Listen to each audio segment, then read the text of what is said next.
Il avait promis, il a fait. Le président de la République du Bénin, Romuald Wadayi, avait promis pendant la campagne électorale de visiter le Burkina Faso une fois élu afin de consolider les relations diplomatiques entre les deux pays. Après son investiture le 24 mai dernier, le tout nouveau président de la République du Bénin, Romuald Wadayi, a déposé ses valises ce mardi 2 juin à l'aéroport international de Ouagadougou où il a été accueilli par le président du Faso, le capitaine Ibrahim Traoré. Visite du président béninois au Burkina Faso, quel avenir pour les relations entre les deux pays est le thème retenu pour vous dans la première partie de votre émission Décryptage 360.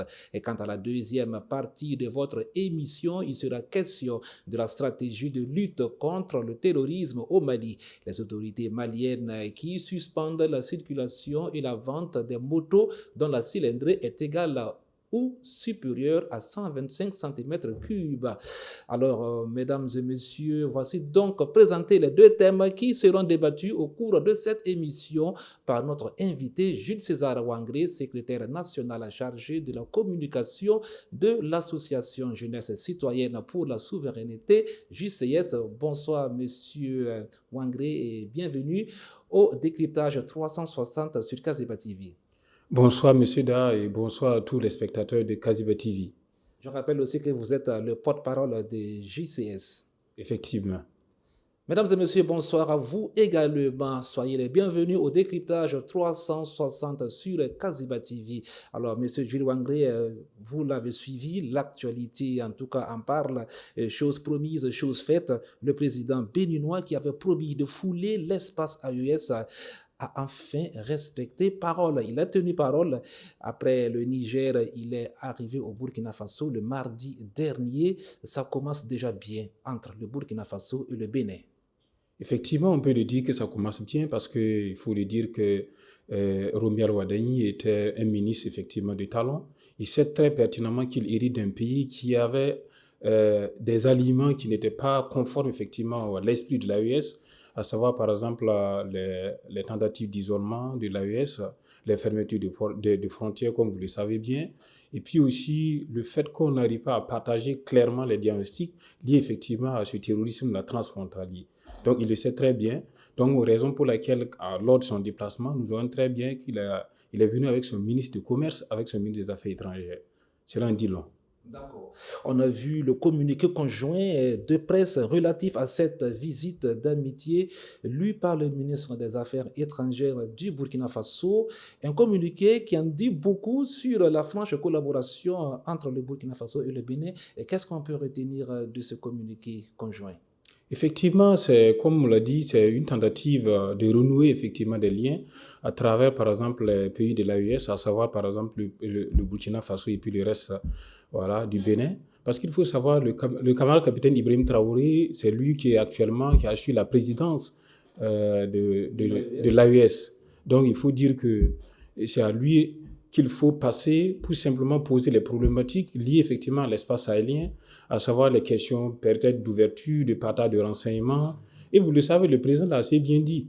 Même si à l'échelle des États, les gens ne collaborent pas, mais il y a eu effectivement des militaires béninois qui avaient demandé effectivement aux forces de défense et de sécurité du Burkina Faso par rapport à des exécutions s'ils pouvaient intervenir. Le président a donné son aval. Donc je pense que c'est effectivement un contact assez sincère que nous voulons parce que nous avons peur simplement des amitiés d'un jour, il faut le dire. Il n'a pas dénoncé par exemple la présence militaire effectivement au Bénin, la base française au Bénin. Il n'a pas aussi effectivement montré par exemple ce détachement avec la matrice de la CEDEAO. Bon, il y a beaucoup de choses sur lesquelles nous ne sommes pas alignés. Donc de façon idéologique, il n'y a pas des aliments. Mais pragmatiquement, bon, je pense qu'il y a des points de contact. À savoir par exemple les réouvertures effectivement des frontières, parce qu'il faut savoir qu'avec le Niger, c'est un port naturel pour le Niger. Et quand on prend par exemple Parakou, Malanville et puis Cotonou jusqu'à Niamey, je pense que c'est bien pour le Niger. D'accord. Et pour le Burkina Faso, c'est Porga, c'est bien aussi pour le truc. Mais savoir effectivement partager le même diagnostic et voir comment il faut articuler les préoccupations là pour mieux aller de façon vigilante vers une ouverture, en tout cas, bien contrôlée. D'accord. Alors, on a vu en tout cas ce communiqué conjoint de presse qui a été lu par le ministre des Affaires étrangères, Karamogo Jean-Marie Traoré. Alors, dans ce communiqué, il est dit que la collaboration doit être franche, les renseignements doivent être partagés pour lutter contre le défi commun qu'est le terrorisme. Est-ce que vous en êtes sûr qu'on peut arriver à ça? Bon, tout dépend effectivement comme je l'ai dit, du président Romial, parce qu'il connaît assez bien le sujet. Il connaît par exemple sur quoi on n'est pas d'accord, parce qu'il a été dans le gouvernement, il connaît bien le dossier. Mais maintenant, est-ce qu'il aura suffisamment de courage pour, en tout cas, ne pas encaisser les pressions extérieures et simplement viser les intérêts de son propre peuple? Parce que les peuples, bien sûr, quand on prend l'AES est aligné sur les intérêts des peuples.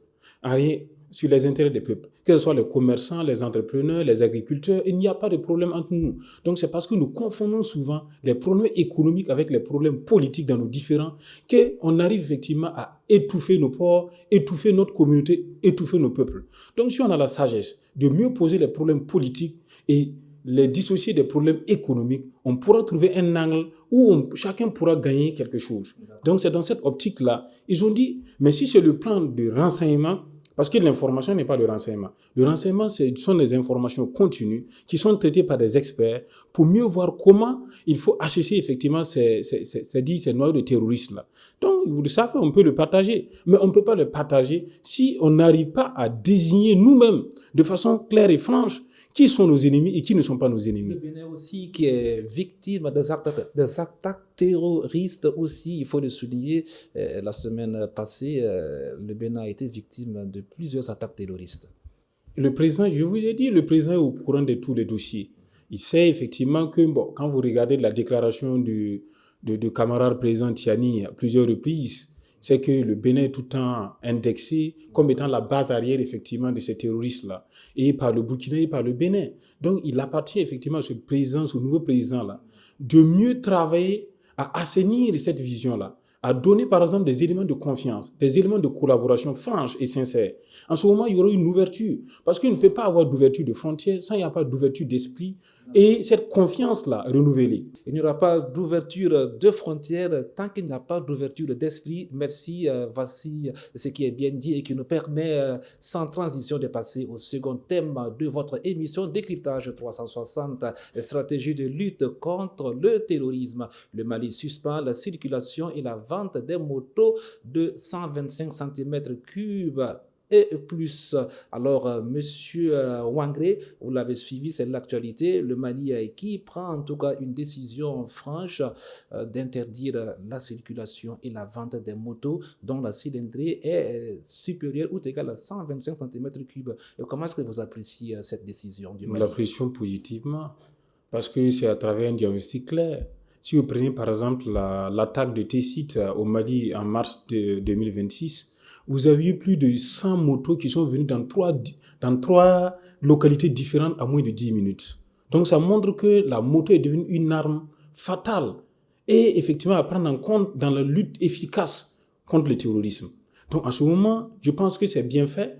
Quels sont ces genres de motos-là? Les motos ont cette spécificité de pouvoir en tout cas prendre assez de charge, avoir beaucoup de fugivité et beaucoup de mobilité et capable aussi de remorquer en tout cas des munitions. Donc, il faut arriver à tarir effectivement ces poches-là. Pour les tarir, je pense que la décision elle est bonne. Elle est bonne, mais est-ce qu'elle n'est pas tardive aussi? Bon. Mieux vaut tard que jamais.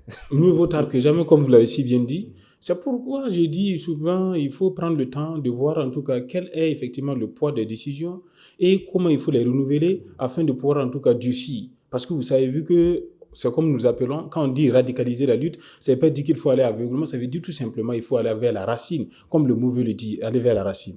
Donc, si vous savez qu'actuellement, c'est-à-dire le principal moyen de transport de tous les terroristes, ce sont ces motos-là, haute cylindrée, qui sont assez robustes, assez en tout cas résistants pour prendre des charges, se remorquer assez et prendre des munitions.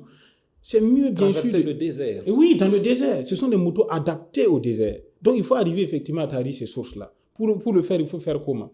Il faut déjà prendre des mesures à l'interne pour empêcher effectivement l'écoulement effectivement de ces motos-là. Et ensuite aussi, les pièces, il y a aussi les pièces de recharge, ce qui va avec.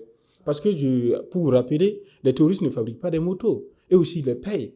Voilà. Donc, s'ils ne fabriquent pas des motos, si on arrive effectivement à interrompre, et puis les pièces détachées aussi, on arrive à saisir pour simplement acheter effectivement cette poche-là. Vous allez voir, il y a des motos qui tombent en panne, il y a des motos aussi qui sont pas bien, tout ça sera abandonné. Donc, ça fait que non, les populations vont comprendre qu'il y a beaucoup de choses qui vont changer dans cette optique-là. Merci bien pour cet apport-là. Le Burkina Faso avait aussi pris cette mesure, c'était le 22 juin 2022, une mesure qui est toujours en vigueur au Burkina Faso. Oui, effectivement, c'est pour cela que je dis que actuellement, il faut harmoniser effectivement à l'échelle de l'AES. Parce que, comme vous le dites, les terroristes n'ont pas de frontières. Ce sont des gars qui sont capables, avec les mêmes motos, de traverser le Burkina, aller au Niger, traverser le Niger pour aller au Mali, ainsi de suite. Donc, il s'avère maintenant qu'il faut arriver à harmoniser effectivement toutes ces réglementations-là au sein des pays de l'AES pour mieux contrôler le flux et l'écoulement de ces motos-là. Et aussi discuter, comme on l'a si bien dit, parce qu'ils ont donné 90 jours pour les stocks qui restent et pour pouvoir les écouler. Et aussi, la mesure exceptionnelle, c'est resté, par exemple, pour les ONG médicales, peuvent les utiliser, ou autres, comme les éleveurs. Mais il y a, par exemple, des renseignements qu'il faut partager avec ces autorités-là. Parce que, comme je l'ai dit tantôt, c'est devenu une arme fatale. Effectivement, une grande arme. Hein? Une grande arme. Parce que ces motos sont réadaptées pour porter des armes lourdes. Pour porter des armes lourdes. Pour porter des vivres qui peuvent faire plus d'une dizaine de jours. Donc, c'est tellement... C'est trop. C'est trop. Voilà, c'est trop. Alors, on tire vers la fin de l'émission. Monsieur Wangré, excusez. En tout cas, la dernière question, hein, on est pris par le temps. Cette interdiction de vente et de circulation concernant les motos en tout cas les motos à gros moteurs, va changer le mode de vie, en tout cas de certains Maliens, les commerçants, les commerçants qui vendent ce type de motos vont prendre un peu un coup aussi. C'est normal. Je dis que ça dépend de comment on aperçoit le problème et comment, effectivement, en tant que citoyen de l'AES, on pose le problème de tous les citoyens de l'AES. Parce que ce qui est là, c'est l'intérêt commun. C'est pour sauver des vies. Sauver des vies par rapport à des gens qui veulent avoir de l'argent, je pense qu'il n'y a pas de distinction à faire. C'est de demander à ces gens-là de pouvoir aussi avoir cette carapace de révolutionnaire-là, de pouvoir laisser, ne serait-ce qu'un temps soit peu, les intérêts individuels pour mieux se consacrer aux préoccupations effectivement des autorités actuelles, pour qu'on arrive ensemble efficacement et de façon coordonnée à trouver des solutions pérennes pour contrer la mobilité de ces terroristes-là. D'accord. C'était la dernière question. Attends, votre dernier mot avant qu'on se sépare. Voilà, donc je pense que c'est pour remercier effectivement les autorités actuelles, qui chaque fois prennent en tout cas des engagements forts à l'endroit effectivement des peuples pour les permettre de pouvoir bénéficier des échanges mutuels et effectivement à l'ensemble du peuple malien et surtout des commerçants, des agriculteurs, de tout, de pouvoir soutenir en tout cas leurs dirigeants, parce que le combat, ce n'est pas le combat d'une seule personne, ce n'est pas le combat de 2 jours, 3 jours, ce n'est pas le combat des intérêts individuels, mais c'est pour qu'ensemble, de façon consciente, nous puissions en tout cas réserver nos intérêts individuels pour aller ensemble vers en tout cas la reconquête totale du territoire du Sahel. C'est donc ici que l'on met fin à cette émission. Merci à vous, monsieur Gilles César Wangré. Vous êtes secrétaire national chargé de communication de l'association Jeunesse citoyenne pour la souveraineté, JCS, et par ailleurs aussi le porte-parole de cette association. Merci à vous également, monsieur Da. D'accord. En tout cas, les portes de Kaziba TV vous resteront grandement ouvertes.